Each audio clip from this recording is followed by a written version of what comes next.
Bueno, ella ha colaborado en el redescubrimiento, en la recuperación de la figura de María Zambrano en el arte. María Zambrano está relacionada con la residencia de estudiantes y con la residencia de señoritas.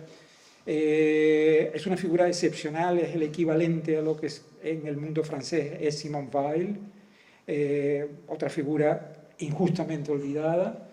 Mercedes Gómez Blesa ha hecho una labor extraordinaria rescatándola y participando en la edición de las obras completas que está sacando Galaxia Gutenberg. Ella ha sacado ya varios libros, ha dado a la imprenta varios libros, como Claros del Bosque, como Unamuno, las el palabras Unamuno. de Me estaba contando que Unamuno el libro sobre Unamuno de María Zambrano es un descubrimiento que ella hace. Y bueno, todo este mundo forma parte del contexto cultural de la residencia de estudiantes, de la residencia de señoritas. Y hoy, en cambio, va a hablar de una figura extraordinaria también de ese grupo de creadoras, que es Maruja Mayo.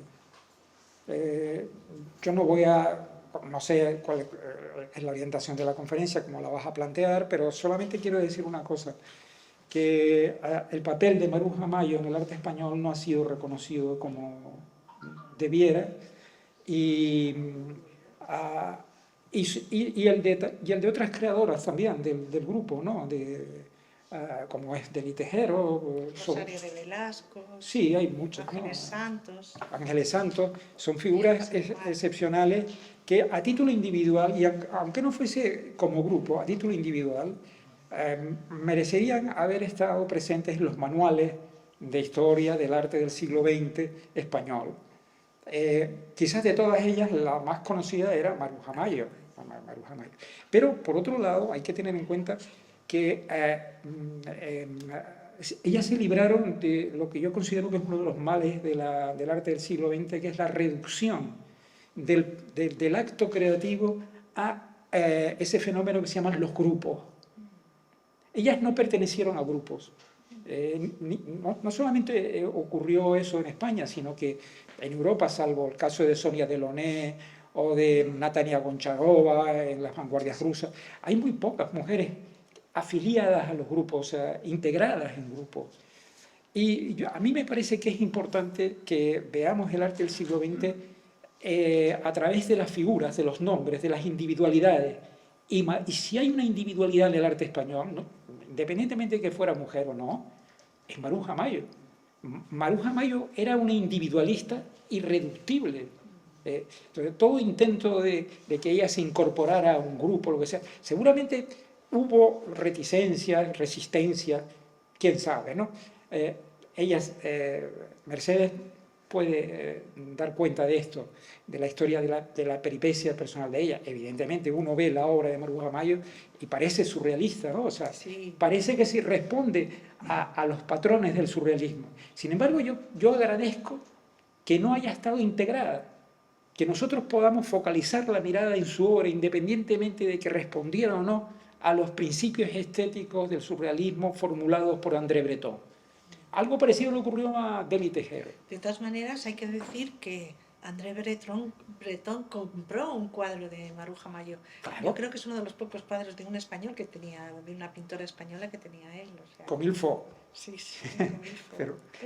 Pero bien, yo les dejo a ustedes con Mercedes Gómez Blesa, que seguramente disfrutaremos de su charla.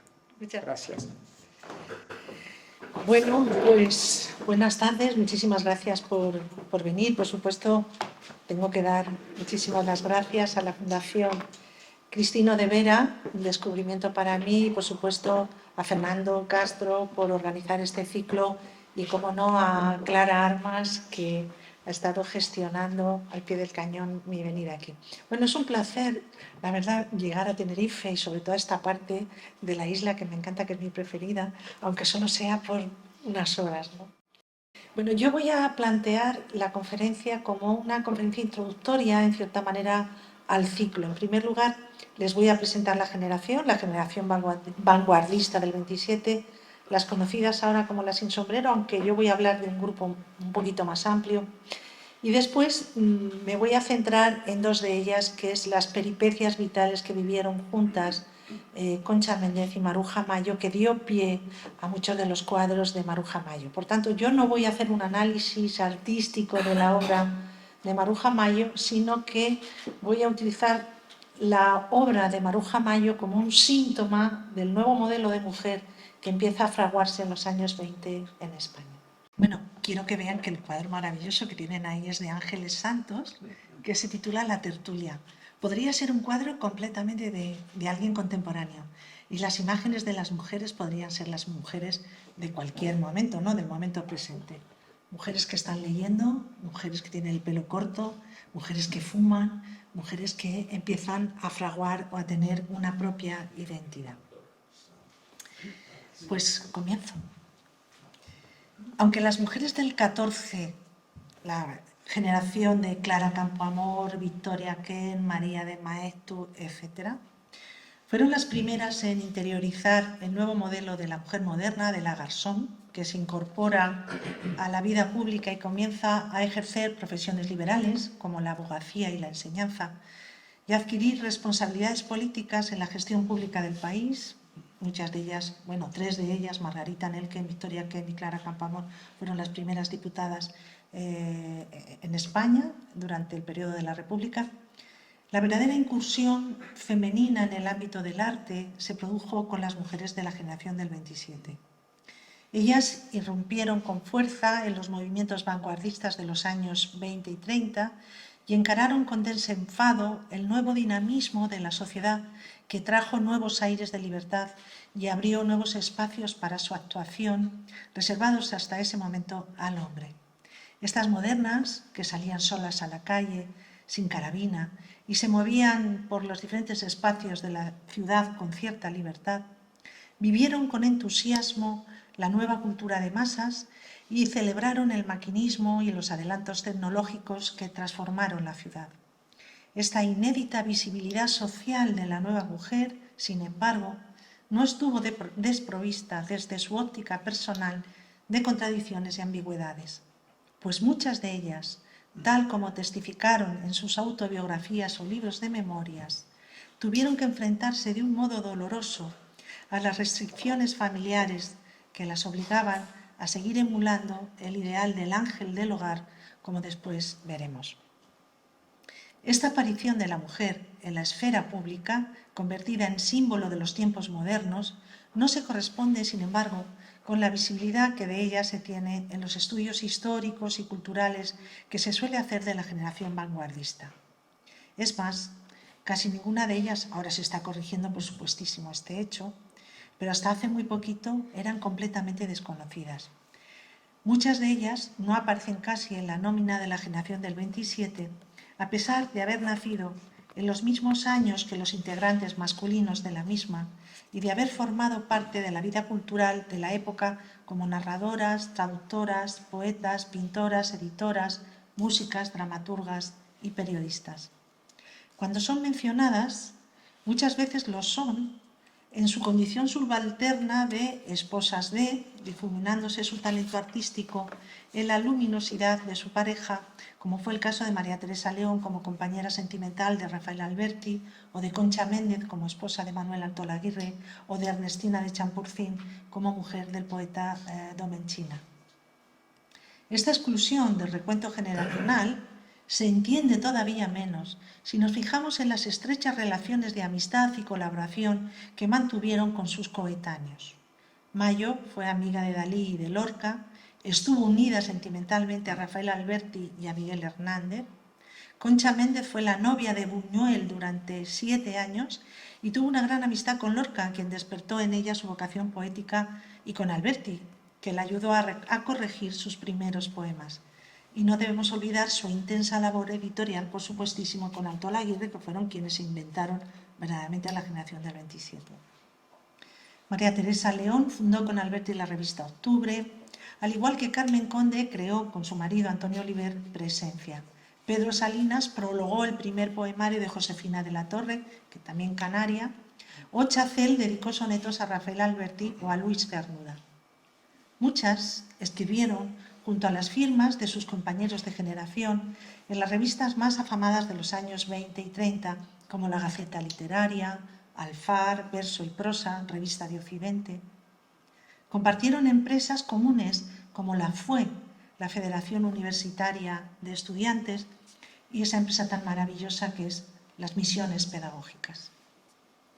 Lucharon codo con codo en los mismos partidos políticos que ellos para derrocar la dictadura de Primo de Rivera y la monarquía de Alfonso XIII, y no se quedaron atrás a la hora de asumir puestos de responsabilidad política durante la Segunda República, ni a la hora de defender la democracia cuando fue atacada por las tropas franquistas, y sufrieron, como lo hicieron también sus compañeros de fila, el mismo destino trágico del exilio después de la Guerra Civil. Restituyendo este olvido histórico, podemos considerar como integrantes de la generación femenina del 27 a las siguientes creadoras. En el ámbito de las letras, hemos de destacar los nombres de Rosa Chacel, Concha Méndez, Carmen Eva Nelken, conocida también como Magda Donato, María Teresa León, María Zambrano, Ernestina de Champurcín, Carmen Conde, La Canaria, Josefina de la Torre, Luisa Carnés y Hildegard Carmen Rodríguez Carballeira. En el ámbito de las artes plásticas, bueno, también está María Dolores Pérez Enciso, Elizabeth Mulder, que era novelista y dramaturga, Ana María Martínez Sagi, que era poeta, deportista. Bueno, esta mujer era polifacética. Y Hildegard Carmen Rodríguez Carballeira, que, ¿no?, cuenta la famosa muerte, ¿no? Fue muy conocida, muy escandalosa, porque fue asesinada por su madre, y Almudena Grandes le dedicó una de sus últimas novelas.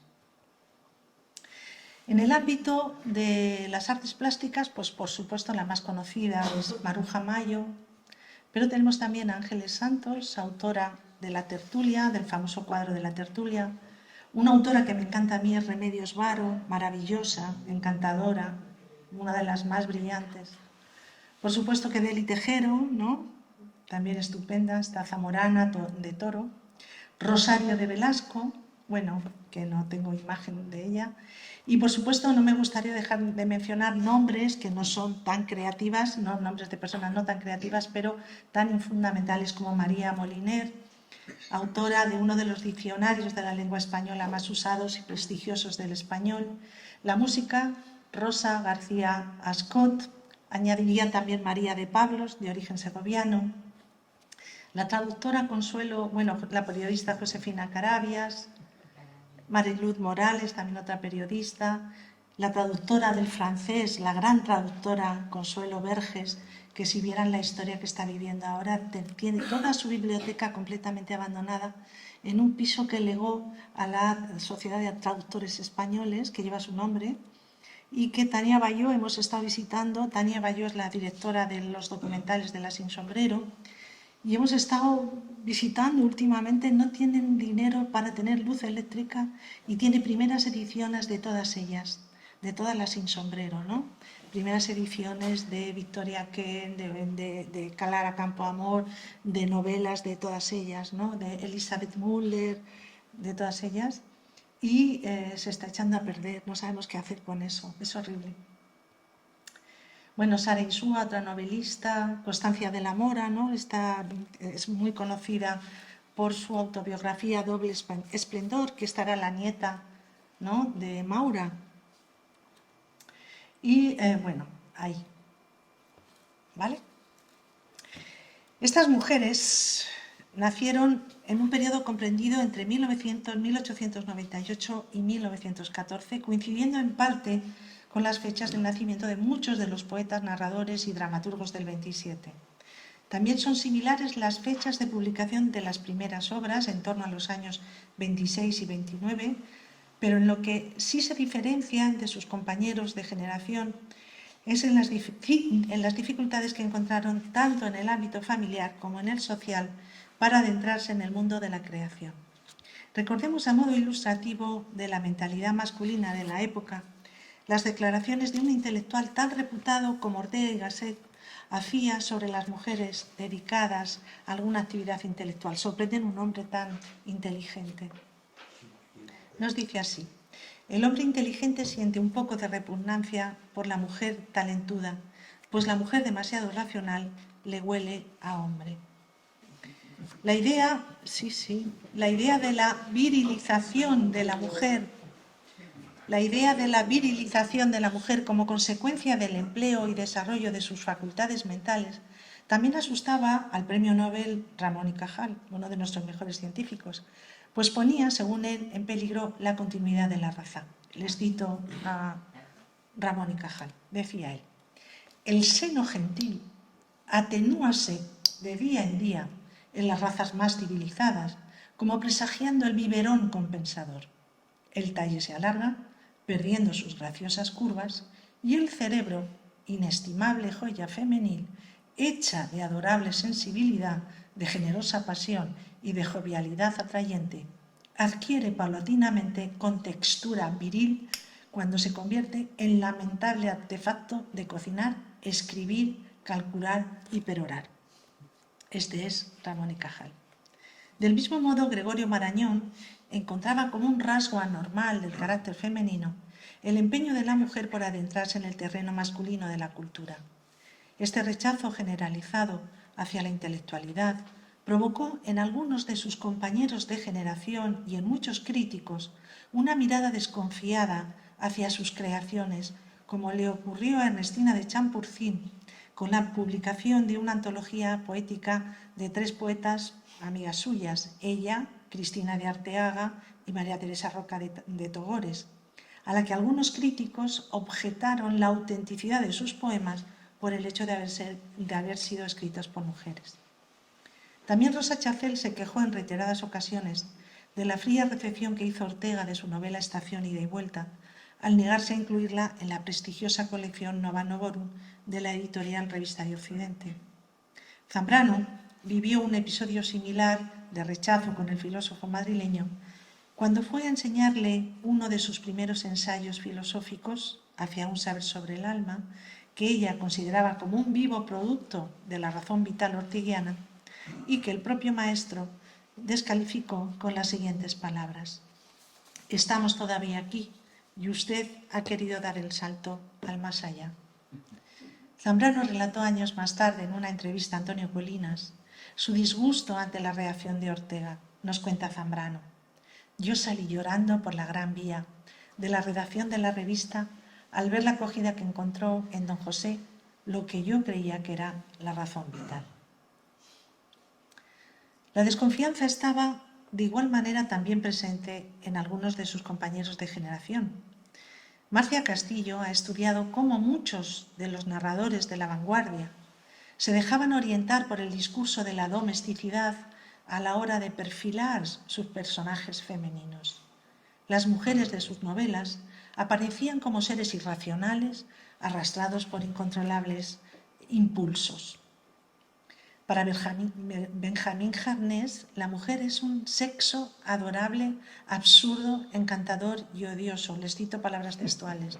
O, cito también de Benjamín Harnés, la trampa más encantadora de los dioses. Para Antonio Espina, cito, la mujer vive mirándose al espejo. En realidad lo que hace es nacer en él. Para Jiménez de Sandoval, dice, hay que beberse a la mujer con su misterio, como el champán con sus burbujas. Para Samuel Ross, una mujer que ha perdido un pecho en un accidente ve acentuarse, y nos dice textualmente, una dureza de carácter que modifica su condición femenil, pues ya no puede cumplir su misión de completar al hombre. Para ellos, como vemos, y gran parte de sus contemporáneos, las mujeres son un género sin individualidad, ¿no? Algo genérico. Pero no solo en el ámbito social existía este rechazo hacia la mujer decidida, independiente y sobre todo intelectual, sino que en el círculo más cercano de la familia y de las amistades encontramos también una buena dosis de incomprensión hacia estas jóvenes inquietas. Sus memorias están plagadas de testimonios que dan cuenta de su duro combate contra las trabas familiares impuestas ante sus aspiraciones intelectuales o laborales. Todas ellas mencionan en sus escritos la conciencia de su singularidad, la sensación de marginalidad que experimentaban al no seguir los patrones de comportamiento del resto de compañeras del colegio o del grupo de amigas. Se veían como bichos raros, con aficiones y actitudes distintas de las demás chicas, y eso las aislaba aún más en su mundo interior. Son niñas solas que no encajan y que se diferencian de sus compañeras por su temprano gusto por la lectura, por sus inquietudes intelectuales y artísticas, por sus deseos de libertad, en fin, por su rebelión contra las restricciones que la sociedad les imponía. Rosa Chacel, en su autobiografía Desde el amanecer, nos hace palpable esta marginalidad al relatarnos sus dificultades para congeniar con sus compañeras de clase. Les cito: en cuanto a las chicas, no hice amistad con ninguna. Recuerdo a 3. Una era abominable. Jamás crucé la palabra con ella. Parecía bizca, pero no lo era. Otra era preciosa. Era la mayor de la clase. Tendría un par de años más que yo y se llamaba Leticia. Tampoco a esta dirigí jamás la palabra. Había otra, Consuelito, que era bonitilla, un murillo más, y con esta hice un poco de amistad en el recreo. Charlábamos o jugábamos a cualquier cosa. Nos aburríamos tanto que se nos ocurrió ponernos a mirar al sol a ver cuánto tiempo resistíamos sin pestañear. La verdad que todas ellas cuentan un caso, ¿no?, en común, cómo se aburrían, porque lo tenían todo prohibido, no podían salir a la calle solas, no podían hacer deporte, no podían ir al campo, no podían subir a los árboles, no podían hacer nada, casi nada, ¿no? Estaban un poco cerradas en el recinto del hogar. Una declaración similar encontramos en los cuadernines de Deli Tejero. Nos dice Deli Tejero: en toda mi infancia solo recuerdo un sufrimiento intensísimo. No estaba de acuerdo con nadie ni con nada. Aunque muchas de estas chicas pertenecían a familias acomodadas y no eran ajenas a un ambiente intelectual liberal, descubrieron, sin embargo, a una edad muy temprana el diferente trato que les daban con respecto a sus hermanos varones, tanto en su educación como en su régimen de salidas. En este sentido, Concha Méndez, en Memorias habladas, Memorias armadas, ¿no?, esa biografía que escribe con su nieta, recuerda la estúpida respuesta de un señor que visitaba su casa sobre el porvenir que le esperaba de mayor. Les leo. Al presentarnos al señor, este preguntó a mis hermanos: pequeños, ¿qué queréis ser de mayores? No recuerdo lo que le contestarían, pero viendo que a mí no me preguntaba nada, teniendo toda la cabeza llena de sueños, me le acerqué y le dije: yo voy a ser capitán de barco. Y él me miró y me contestó: las niñas no son nada. Este no ser nada era el futuro de muchas de estas adolescentes para las que sus padres habían ideado únicamente un buen matrimonio como único destino. El caso de Concha Méndez fue especialmente sangrante, pues el número de restricciones que le imponía su adinerada familia era enorme, además de absurdo. La poeta recuerda como una experiencia especialmente dolorosa la reacción de su madre al enterarse por otro de sus hermanos de su asistencia como oyente a las clases de la universidad, porque la madre no le dejaba estudiar. Y dice, nos cuenta Concha: mi madre hablaba por teléfono y me llamó: venga usted aquí. Al acercarme, me dio con la bocina en la cabeza, me abrió la sien y me salió un chorro de sangre. Del golpe sentí que se me había ido Dios a quién sabe dónde. Tuvieron que vendarme la cabeza y aún guardo la cicatriz. Ya era mayor de edad y pisar la universidad era imposible. Los padres de Champurcín, a pesar de ser cultos e ilustrados, también prohibieron a su hija los estudios universitarios, al igual que lo hicieron los padres de María Teresa León cuando fue expulsada del colegio de monjas por leer libros prohibidos. Del mismo modo, Constancia de la Mora, relata con desconsuelo e ironía en doble esplendor su autobiografía, el futuro que le tenían sus padres preparado después de su etapa formativa en Inglaterra. Les leo. Este era el primer paso de la vida que mis padres tenían preparado para mí. Durante 1 o 2 años yo podría ir a fiestas y bailes, filtrear, divertirme, siempre al lado de mi madre, por supuesto. Entonces, mi padre empezaría a preocuparse de mi situación social y económica de mis pretendientes. A los 19 o 20 años me pondría en relaciones para casarme con un varón sensato, de sólida posición y de buena familia. 1 año después se celebraría la boda en la iglesia y después un viaje de novios por Italia, seguramente. Después de eso, la verdad es que después de eso no había nada más que hablar ni por qué preocuparme. Mi vida ya estaría asegurada, mis padres tranquilos y qué importaba si la vida de una mujer terminaba aún antes de haber empezado. Ante este ambiente opresivo, no es extraño que una mayoría de ellas anhelaran viajar al extranjero para encontrar un espacio de libertad que les permitiera desarrollar su propia personalidad. Deli Tejero marchó de jovencita a Francia e Italia, Maruja Mayo a París para entrar en contacto con los principales representantes de las vanguardias, Rosa Chacel estuvo viviendo recién casada en Roma, alejamiento que le proporcionó la libertad espiritual para escribir su primera novela. Constancia de la Mora convenció a sus padres para cursar sus estudios en un colegio de monjas en Cambridge. Concha Méndez se escapó a Inglaterra y Argentina en barco, huyendo de su castradora familia. Muchas salieron de España, de esa España atrasada e intransigente de los últimos años de la monarquía borbónica. Pero a pesar de toda esta serie de restricciones y sinsabores, tuvieron el coraje de subvertir con una gran dosis de valentía el orden impuesto. Actuaron como verdaderas garzón, transgrediendo la moral decimonónica que seguía rigiendo para la mujer, y estrenaron un estilo propio de vida que más tarde les reportaría, en mayor o menor medida, según los casos, un reconocimiento en el ámbito de la cultura. Su incursión en el mundo de la creación fue un parto doloroso.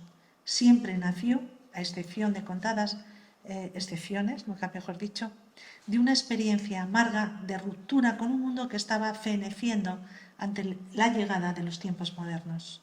De ahí que saludaran con alegría los nuevos aires que traía la incipiente modernización de nuestro país, la electrizante vitalidad que se apoderaba de las calles, invitándolas a abandonar el ambiente claustrofóbico de sus casas para invadir los espacios públicos y contagiarse en las recién estrenadas salas de baile de los movimientos alocados, de los ritmos recién importados de América, el Charleston, el Foxtrot.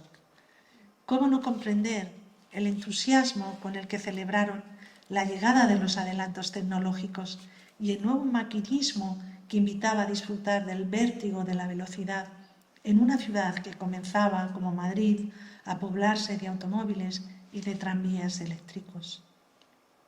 Sirva como ejemplo de ellos el testimonio de la canaria Josefina de la Torre, esbozando en una breve nota biográfica en la que expone su nuevo estilo de vida de mujer vanguardista que practica el deporte, el automovilismo y disfruta del desenfado del baile y de la magia del cine.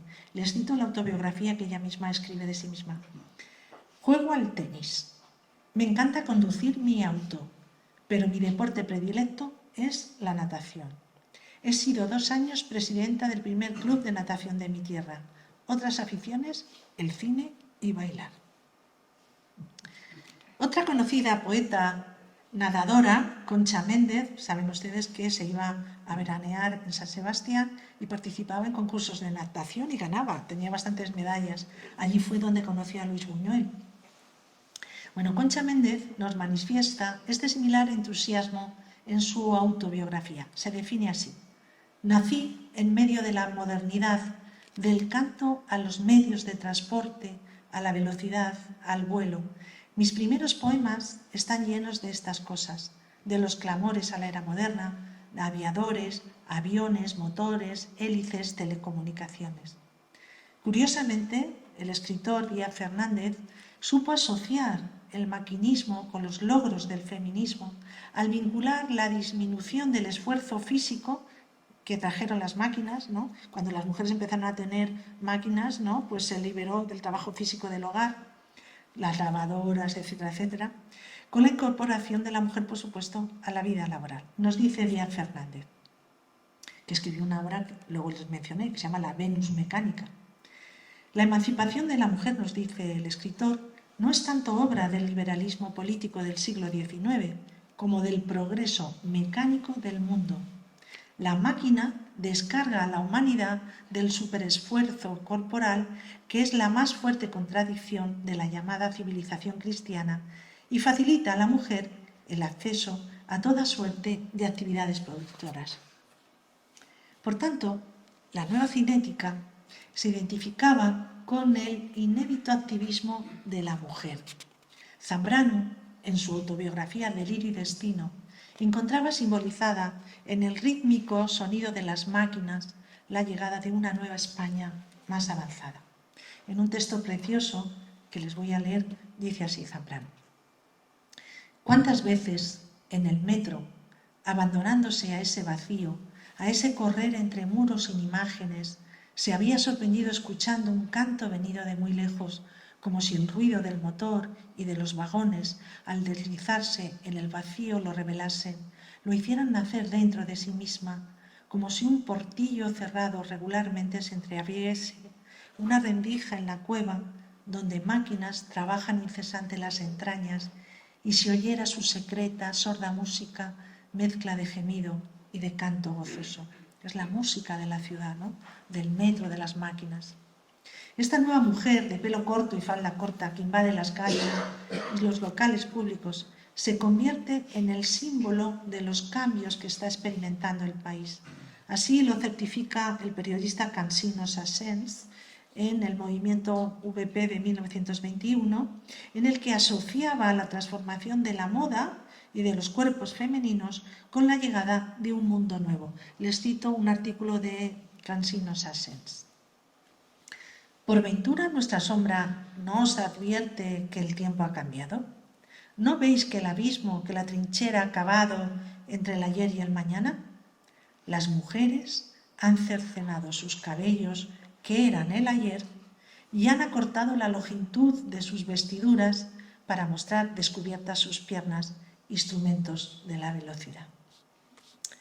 La imagen, por tanto, de esta nueva Venus representa, como ha apuntado Lili Lippbach, la sexualidad de la joven burguesa incluida dentro de la órbita del mundo social y cívico respetable.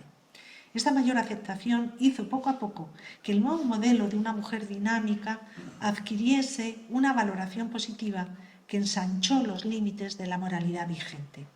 Según Susan Kirkpatrick, la nueva mentalidad emergente vinculó el atractivo y la feminidad al movimiento y a la actividad y relacionó la independencia e incluso la rebeldía con modelos femeninos positivos. Aunque hay que advertir también que la figura de la garzón se asoció con una imagen femenina negativa, transgresora del orden social, que encarnaba los peligros implícitos de una nueva época recién estrenada. Fue una imagen, pues, ambigua, con múltiples significados, a veces contradictorios entre sí. La figura de la mujer moderna era plurivalente y tan elástica que cubría una multiplicidad de imágenes diversas: asexualidad e hipersexualidad, independencia femenina y superficialidad, orden social y subversión. Simbolizaba las paradojas y contradicciones de la propia modernidad, su lado positivo de progreso tecnológico, pero también su vertiente demoníaca y perversa de quiebra del orden burgués. Marcia Castillo ha mencionado la pervivencia en la vanguardia de esta dualidad femenina decimonónica, la Virgen y la prostituta, Eva y María. Esta dualidad de liberación y de transgresión la encontramos verdaderamente personificada en dos mujeres de esta generación, unidas por una estrecha amistad, Concha Méndez y Maruja Mayo. Shirley Mangini y Susan Kirkpatrick han dado en el clavo al aplicar a estas dos jóvenes el calificativo de flânés, versión femenina del flâneur, término acuñado por Walter Benjamin para referirse a Baudelaire como paradigma del artista moderno que deambula libre por la ciudad sin ningún otro cometido que observar el alocado ritmo de las calles y de sus gentes. Esta figura del flâneur, del observador desinhibido del espectáculo urbano, fue encarnada también por estas jóvenes que empezaron a frecuentar los lugares vetados a las mujeres burguesas como escenarios de sus creaciones artísticas. A través de las memorias de Méndez y de sus primeros libros de poemas y de las pinturas de Mayo, podemos seguir las correrías transgresoras de esta pareja de amigas que ejercieron de flânés en la ciudad de Madrid. Se conocieron el 28 de mayo de 1925 en un recital de García Lorca en el Palacio de Cristal de Madrid con motivo de la inauguración de la primera exposición de artistas ibéricos, y desde entonces las dos amigas comenzaron a salir por la ciudad visitando incluso los barrios bajos, algo escandaloso para una mujer burguesa.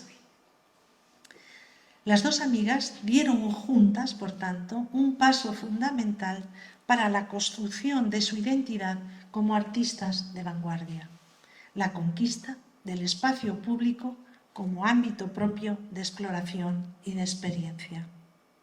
Así lo testifica Concha Méndez, quien después de un malogrado noviazgo de 7 años con el cineasta Luis Buñuel, que no se la quería presentar a ninguno de sus amigos de la residencia, la tenía como una novia escondida, decidió abandonar su papel de niña rica y formal y lanzarse a descubrir nuevos territorios urbanos y a experimentar sus desenfadadas aventuras con Mayo. Sus padres le habían comprado un coche, iba con el coche, ¿no? por toda Madrid. Nos cuenta Concha: íbamos al Museo del Prado y a las conferencias de Eugenio d'Ors, a las verbenas y a los barrios bajos de Madrid. Nos paseábamos para ver aquellos personajes tan pintorescos que pasaban a nuestro lado, iluminados por los faroles de la calle. Estaba prohibido que las mujeres entraran en las tabernas y nosotras, para protestar, nos pegábamos a los ventanales a mirar lo que pasaba dentro y sacábamos la lengua. Esto es un testimonio de Concha Méndez. Con este comportamiento atrevido y desafiante, las dos jóvenes buscaban cuestionar de esta manera tan provocadora la separación de esferas que imperaba en los códigos de género del momento. Querían quebrantar los límites del espacio femenino para conquistar y adentrarse en el masculino y construir así una nueva identidad femenina gracias a estos gestos irreverentes. La transgresión, por tanto, se convierte, pues, en una vía de afirmación como artistas vanguardistas, como artistas de vanguardia y sobre todo como mujeres de vanguardia, como mujeres que encabezan la ruptura del orden burgués y que se autocrean en público como si ellas mismas fueran su propia obra de arte. Este malditismo no buscaba solo combatir la intolerancia de género y las estrechas normas morales y sociales, sino también incluso las diferenciaciones de sexo a través de su ambigua vestimenta. No sé si recuerdan cómo Mayo siempre fomentó una cierta androginia en su forma de vestir e incluso también reivindicaban romper los límites de clase ante su negativa a salir a la calle sin un sombrero como hacían las niñas bien de la clase media. Así relata Méndez esta rebeldía en su autobiografía. Les cuento. Íbamos por los barrios bajos o por los altos y fue entonces que inauguramos un gesto tan simple como quitarse el sombrero. Íbamos muy bien vestidas, pero sin sombrero, a caminar por el paseo de la Castellana. De haber llevado sombrero, decía Maruja Mayo, hubiese sido en un globo de gas. El globo atadita en la muñeca con el sombrero puesto. Iban las dos amigas con un globo, llevaban el sombrero encima del globo y decían así: en la muñeca con el sombrero puesto, en el momento de encontrarnos con algún conocido, le quitaríamos al globo el sombrero para saludar. O sea, eran unas gamberras totalmente. En este gesto, que podría ser considerado como una performance surrealista casi, queda de manifiesto este carácter lúdico y desenfadado que informaba el comportamiento transgresor de estas jóvenes, que veremos repetidos en más ocasiones en compañía de otros compañeros de generación como Lorca, Dalí, Alberti, Margarita Manso o Gregorio Prieto, relatadas también por sus propios protagonistas. Maruja Mayo, en una entrevista con Soler Serrano en 1980, que me imagino que habrán visto en el documental de La Sin Sombrero, recordando sus correrías de juventud, hace alusión a este sinsombrerismo contando la siguiente anécdota. Un día se nos ocurrió a Federico, a Dalí, a Margarita Manso y a mí quitarnos el sombrero porque decíamos que parecía que estábamos congestionando las ideas y atravesando la Puerta del Sol nos apedrearon llamándonos de todo. Este sencillo gesto de quitarse el sombrero ha servido de marbete identificativo de la totalidad de la generación femenina del 27, a raíz del exitoso documental de Tania Bayó, de Serrana Torres y de Manuel Jiménez, titulado Las Sin Sombreros. El primero de ellos es de 2015, en el que pues tuve la suerte de participar y que me llamó Tania para colaborar con ella. Y a raíz de ello ha hecho otros 2 documentales más y cada documental viene acompañado por un libro de ella, ¿no? Este título, este marbete, ha hecho valorar la aportación de este grupo de mujeres a la cultura de la década de los 20 y de los 30. La verdad que encontrar un nombre para algo hasta que algo no se nombra parece que no existe, pero encontrar un título, aunque sea discutible, aunque todo el mundo no esté de acuerdo, aunque no nos pongamos de acuerdo incluso en la nómina de esas famosas Sin Sombrero, pero ya empiezan a sonar, ya se sabe algo, incluso ya se estudia en literatura, el segundo de bachillerato, como un apartado, Las Sin Sombrero. El éxito que ha cosechado esta etiqueta responde a 2 razones fundamentales. Por un lado, resalta el carácter vanguardista de esta generación femenina que adoptó el gesto que exigía Ramón Gómez de la Serna, porque la idea es de Ramón Gómez de la Serna, a todo aquel que quisiera romper con las costumbres más casposas y tradicionales de la sociedad española de comienzos del 20.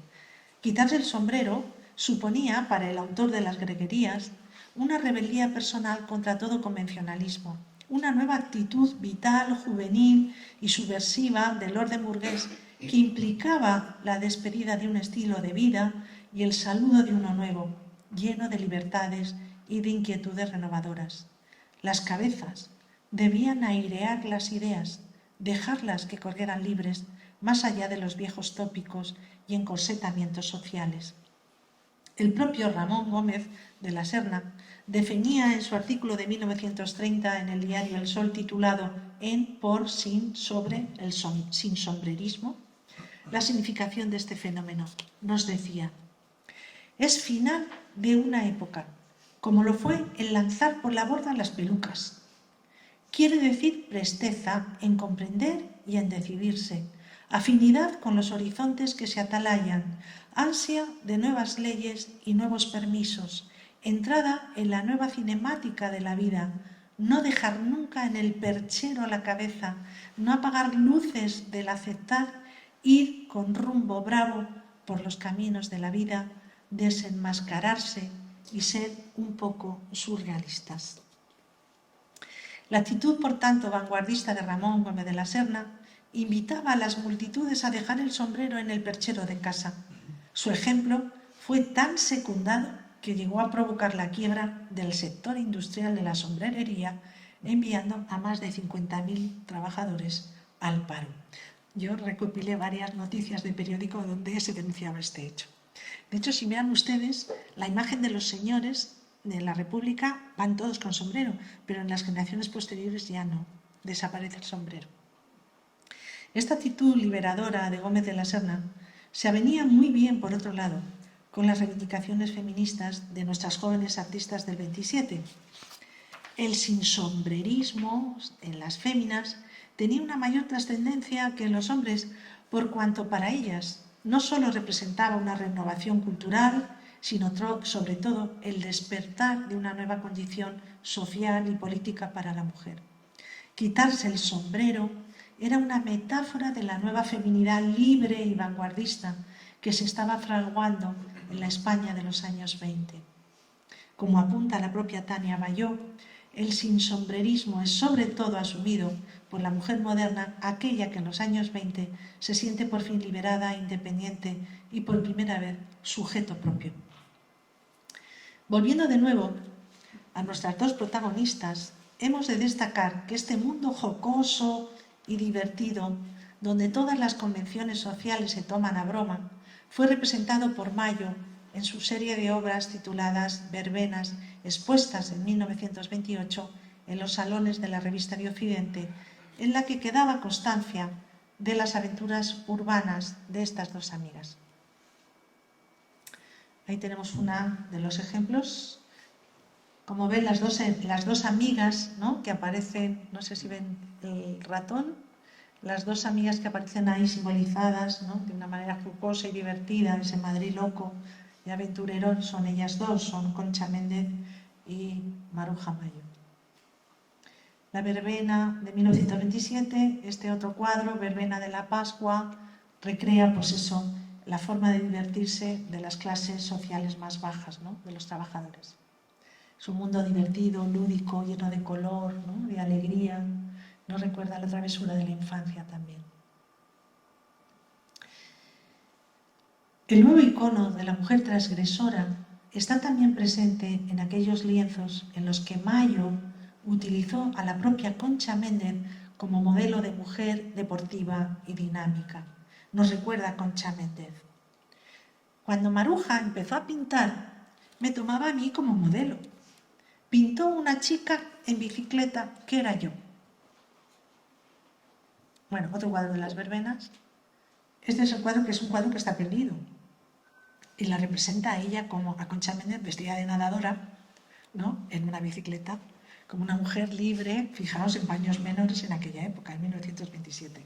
Una mujer que se incorpora al deporte, que monta en bici y que deja atrás las ropas, ¿no?, los corsés, las ropas, se corta el pelo, es una mujer ya libre, ¿no? Es un cuadro de 1927. Dice, cuando Maruja empezó a pintar, me tomaba a mí como modelo. Pintó una chica en bicicleta, que era yo, y mi raqueta de tenis. Esta es la raqueta de tenis de Concha Méndez, que era muy bonita, también la inmortalizó. Además hizo una serie de cuadros de las verbenas madrileñas que eran maravillosos. En ellos plasmaba muchas de las imágenes que surgían en nuestras conversaciones. Mayo reprodujo en varias obras más la imagen de la nueva mujer, decidida, valiente, luchadora, poniendo su arte vanguardista al servicio de una nueva representación femenina activa y provocadora.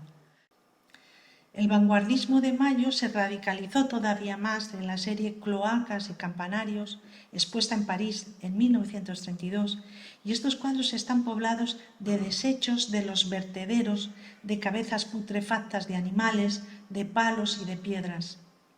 Aunque no está presente en ellos la figura femenina, sí lo está, sin embargo, en la serie de fotografías que mandó a hacer a su hermano Justo y que tienen a la pintora como protagonista. Estas son las fotos.